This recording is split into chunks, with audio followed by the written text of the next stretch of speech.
countdown for blastoff. X minus 5, 4, 3, 2, X minus 1, fire.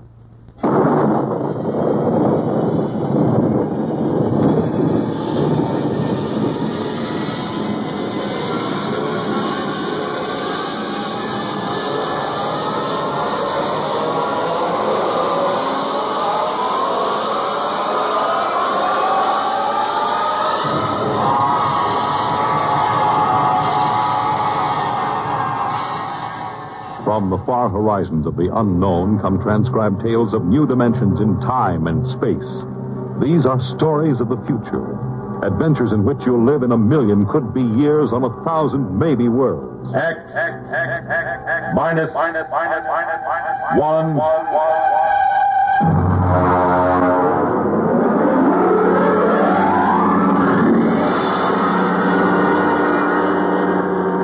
Tonight's story. Courtesy. This is the story of the second expedition to the planet of Landro. I'm recording it for any future expeditions which might land on this godforsaken sphere, in the hope that they may learn from our tragic example. As I write, there are 2 of us left. 2 out of an original complement of 180 men. One of us, myself, will be dead in less than 23 minutes. As for the other, heaven have mercy on him, I do not know.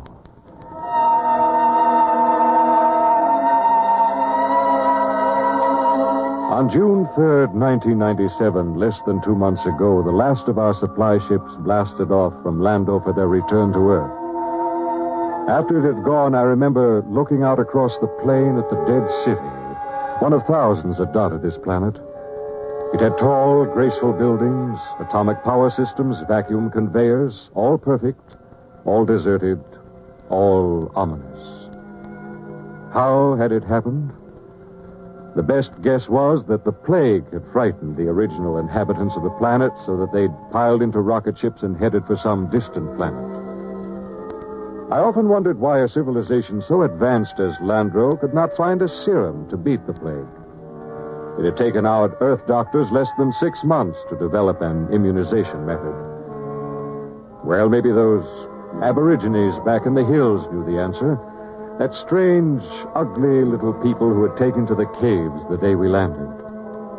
I was thinking these things when something happened that gave me the shock of my life. Good evening, Captain. Oh, what brings you here, Doctor? It's the matter of the serum, sir. Oh, what about the serum? It's no good. No good? It's too old. 10 years too old. Didn't you examine it? Yes, I did, but, well, my eyesight has been failing lately. Are you aware, Doctor, that the last supply ship has returned to Earth? Do you know we'll have no more contact for 2 years? Just, how long do you give us? Well, the present immunity will last a week or so. Then, without booster shots, it's just a question of time until someone picks up the plague. After that... What about the natives? They don't die from the plague? The accepted theory is that they have developed an immunity. Well, suppose they haven't developed an immunity, Doctor. Suppose they get the disease. Then they must have a treatment for it. If they don't, there would be no natives. Would you be willing to go on an expedition to the hills to find out? At this point, Captain, I'd be willing to do anything. Absolutely anything. I am truly sorry. You're sorry? Dr. Morgan, sometime when you aren't too busy, when you have a moment, I'd hate to inconvenience you. Would you mind telling me how it feels to murder 180 men? 181, including yourself.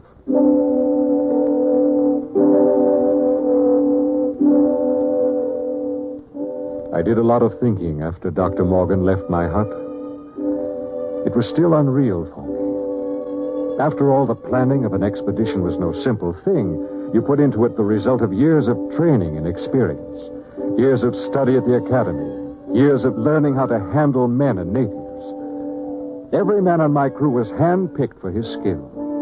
And yet, a simple thing like a myopic surgeon misreading a label could blast the whole thing. Yes, it was a shame. And I did the only thing I could think of. I yelled for Bat Ears Brady.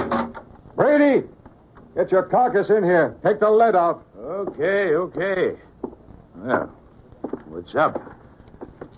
Sit down, Bat Ears. You got trouble, Cap?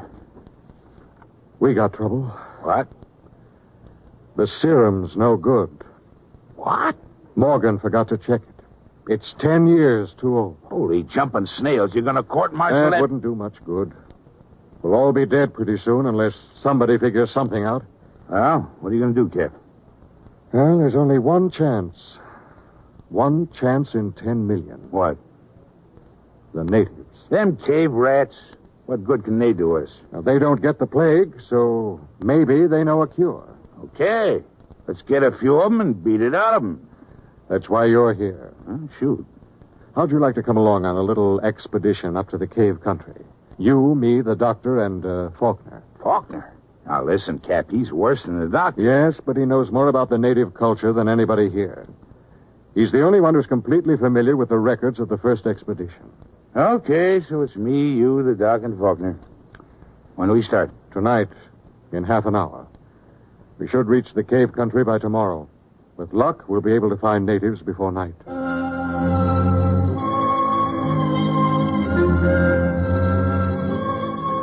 Benny Faulkner was the expedition anthropologist.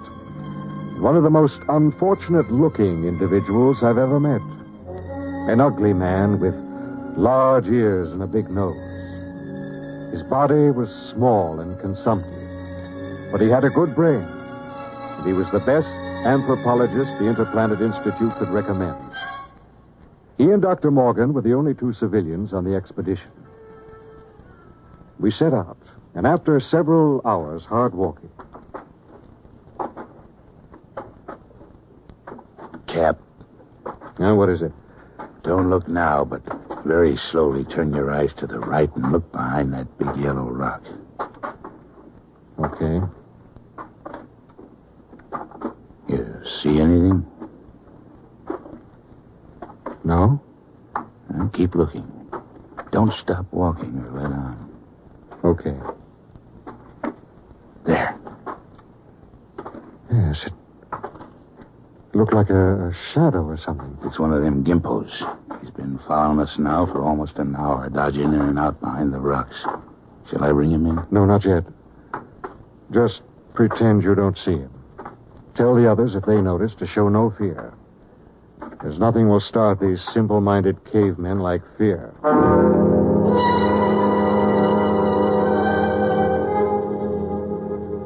The manual said, under no circumstances shall a member of the patrol display fear before a native. The dignity of the Earthman must be preserved at all costs. Just before dawn, we reached the cave country.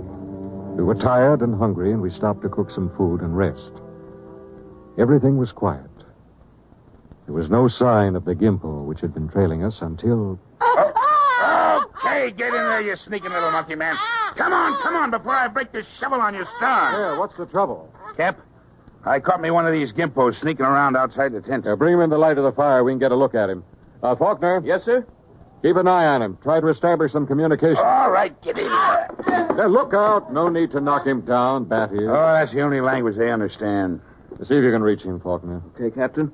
I'll need a drum of some sort. A what? Well, they have no language as we know it, and they have a very rudimentary sense of hearing.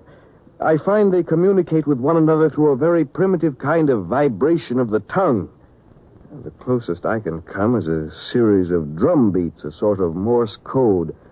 The psychologist on the first expedition had it worked out before he was killed by the plague. I've studied his notes, and I think it'll work. You mean these little critters can talk to one another? Yes, I believe they can. At any rate, we'll have a chance to find out. Do we have something I can use for a drum? Here, take my water bottle. Thank you, Doctor.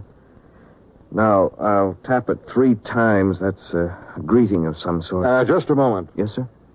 I don't want you treating this fellow like an equal. Don't give him the idea that we're desperate. Once they sense that, you're lost. I have to communicate with him, sir. Now, just bear in mind what I said. Dignity. Yes, sir. I'll do my best, sir. It was a strange sight.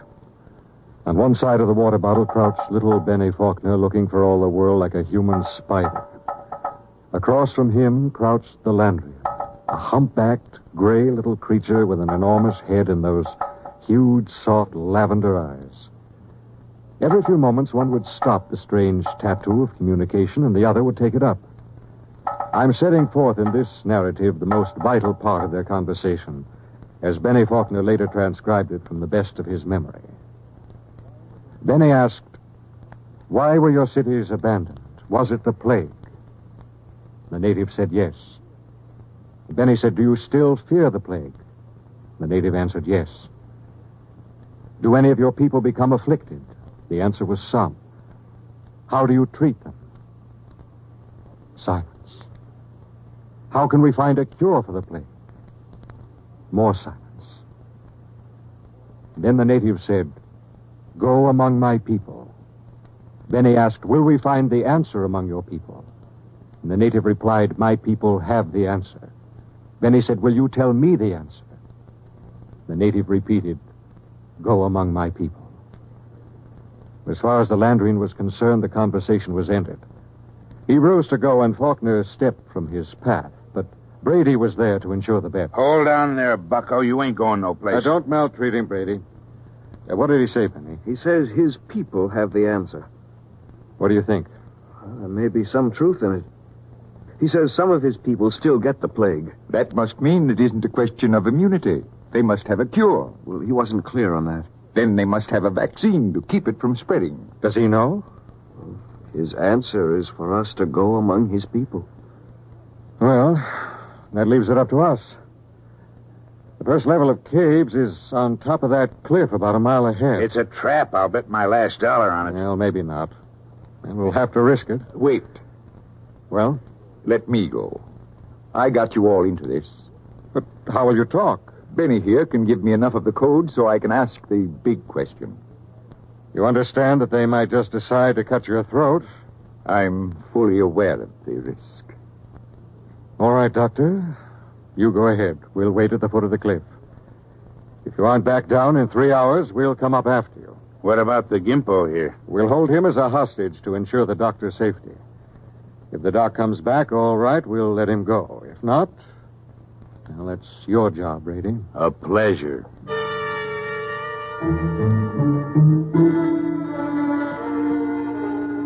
It took Dr. Morgan about an hour to pick his way up the side of the cliff to the first of the openings where the Landrians lived. He waved to us before he entered the mouth of the cave, and we waved back. Then we settled down to wait. It was a long, long wait.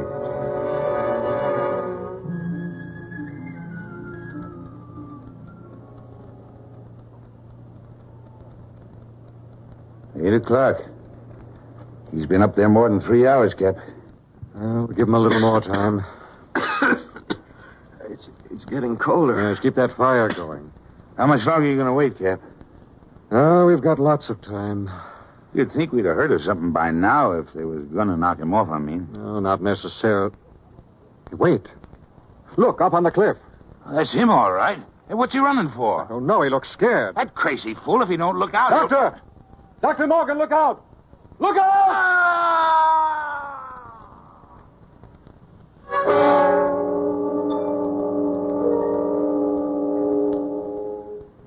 We found the doctor at the foot of the cliff, crumpled and broken.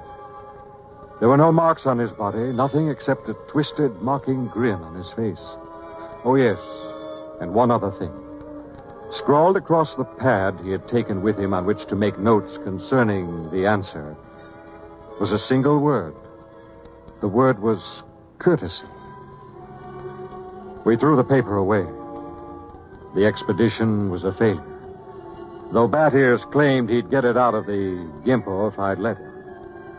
I nodded in agreement. Bat Ears took the little native off behind an outcropping of rock.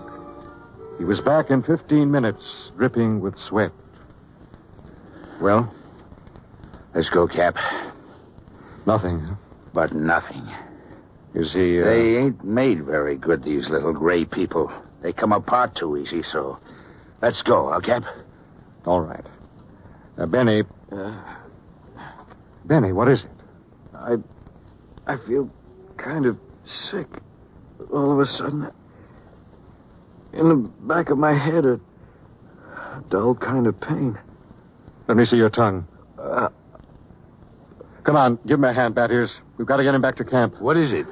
I'm not sure, but that blackness on the tongue and the headache, it could be the plague.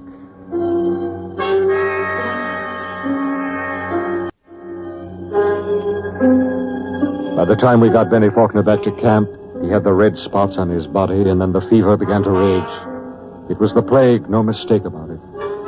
Before morning, Collins, the supply sergeant, had it. Then it was Peabody. After that, the men went down like 10 pins. Then one morning, Bat Ears Brady dragged himself into my tent and sat down. The lines in his face told me the end was coming pretty fast. Sit down, Brady. Well, what's the count? 6 left. We buried the chaplain today. Got anything to drink? Sorry, I'm all out. How about a cigarette, then? You got a cigarette? Yeah, sure. Yeah. How's Faulkner? I don't get it. He's still alive. Still alive? Yep. In fact, he's getting better.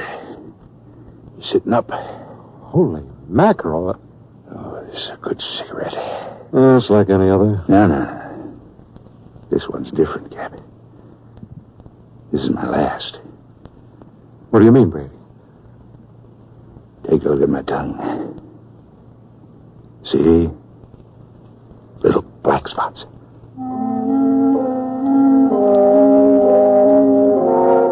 Somehow I managed to get him into bed. He was already raving when I gave him the last of the morphine. It was incredible.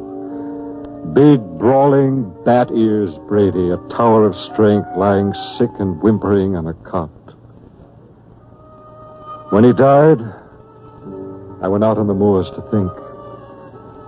The sun was a dull red glow. A cold breeze whipped up. But somehow I couldn't forget Faulkner. Why should Faulkner recover from a plague from which no man has ever recovered? Surely there must be a reason. Nothing happened without a reason. I turned and went back to see Benny Faulkner. Hello, Captain. Hello, Benny. How are you? Pretty good. I got up and walked a couple of steps today. How goes it? Brady's gone. Oh. I just buried him. Listen, Benny, there must be some reason why... Well, there's nothing strange about me, nothing different from any other man. There must be. You survived the virus. Benny, I want you to tell me everything you know about yourself, everything you can remember. Because somewhere in your makeup is some little thing that makes the difference. If I can find that thing, then maybe I can do something to save myself and the rest. Even if I can't, at least I can leave a record for any future expedition that comes to Landro. Okay? Okay, Captain. Where should I start? At the beginning. I'm going to take notes. Well, I was born on the 2nd of July in 1971. My parents were ordinary people. My father was...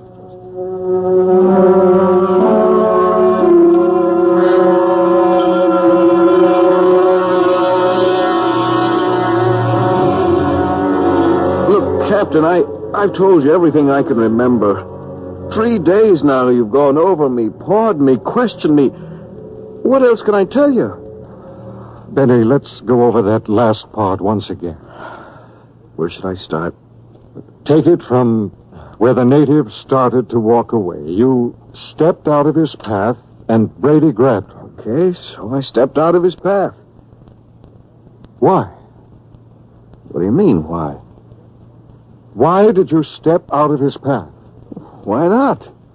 Courtesy, I guess. What's the matter? Courtesy. That's the word that Dr. Morgan had scrawled in his notebook. Well, I don't see that. I don't either. Tell me, Benny, why should you want to be courteous to a native? Why not? What about maintaining your own dignity? Are you talking about dignity or arrogance? I don't know. Benny, listen, maybe we were all wet in our deductions. Maybe these cities here on Landro weren't deserted centuries ago. Maybe these little people up in the caves are the same people who used to live in those big cities. Why would they leave? Maybe they found out the big cities weren't the answer. Maybe they found out that civilization doesn't necessarily bring happiness. So they just packed up and left, returned to the simple. Oh, it doesn't make sense. You're forgetting the plague. What is the plague, Benny? Well, I don't know. Is it a virus? I don't think they ever found out. You know what I think? What? I think the plague is nothing more than what we know as greed and arrogance. Captain, you're going off your rocker. I think maybe we're in line to die, even if the serum was good. In fact, I don't think the serum had anything to do with it. Oh, I never heard anything as crazy, fantastic in my life. No? Well, I think I'll go back to my tent and finish writing the report. I am beginning to sweat a little. Captain, maybe it isn't the plague. It is. I've seen it too many times to kid myself about it. Maybe hot compresses or something. No, Ben. Listen, Captain, you don't believe that junk about courtesy, do you? I mean, that's a lot of nonsense. You must know that. Holy mackerel, Captain. You do believe it, don't you? Good night, Benny. I think I'd like to be alone for a while. Okay. Good night, Captain. Maybe the supply ship will be early. You can probably stick it out. Sure. Good night, Captain.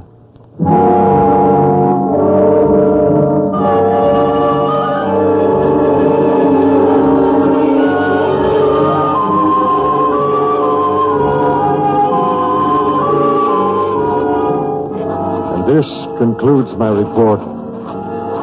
I'm turning it over to Benny Faulkner in the hopes that he will be able to transmit it to any other expedition commander who contemplates exploring the planet of Landro.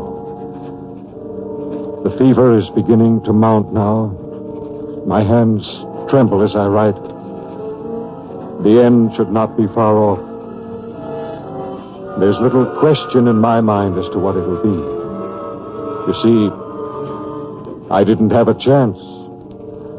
I stepped out of no paths. I showed no courtesy.